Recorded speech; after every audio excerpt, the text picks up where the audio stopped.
Monsieur le Président, mes chers collègues, la baisse des dotations dans le volet sport et jeunesse du budget de 2025 est de 8 millions d'euros.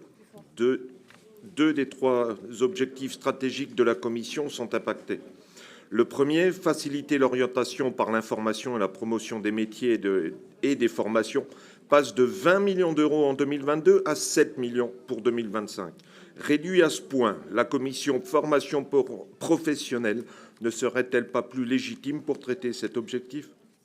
Le second, préparer les jeunes à l'autonomie et à la citoyenneté, voit ses crédits chuter de 2 millions d'euros. Quant au dernier objectif, soutenir le développement des pratiques sportives, il voit ses crédits se stabiliser et nous nous en félicitons car il est fait pour tous. Vous apportez d'ailleurs une attention particulière, bien qu'insuffisante, à la ruralité qui nous tient tant à cœur avec le dispositif Campagne sportive en Grand Est qui soutient le développement des pratiques sportives dans nos territoires ruraux. Autre chose que nous saluons, c'est l'avis du Césaire qui, dans son analyse des orientations budgétaires 2025, recommandait la création d'un inventaire dynamique des lieux et d'équipements afin de valoriser les lieux de pratique sportive. Cette initiative gagnerait à être instaurée pour avoir davantage de visibilité sur les lieux et équipements des zones rurales. Le portail jeunesse pourrait s'étoffer en ce sens, quitte à abandonner des idées saugrenues telles que d'entrer en concurrence avec Duolingo ou Babel sur les cours de langue. Une parenthèse pour évoquer une autre idée tout aussi saugrenue, votre obsession d'éco-ambition dans tous les projets. Est-il besoin de rendre la pratique sportive encore plus verte que ce que les ligues et fédérations ne demandent? Je ferme ici la parenthèse. Nous tenions à souligner aussi d'autres initiatives positives qui méritent notre soutien, comme celle du devoir de mémoire que M. Maréchal vient d'évoquer. Mais au second jour de cette séance plénière dédiée au budget, force est de constater que l'année 2025 s'annonce tendue dans tous les domaines. Et nous aurions voulu que ce nouveau paradigme soit mieux pris en compte en se recentrant sur la nécessité plutôt que sur la frivolité. Un exemple, les 200 000 € du plan Mon Campus à vélo.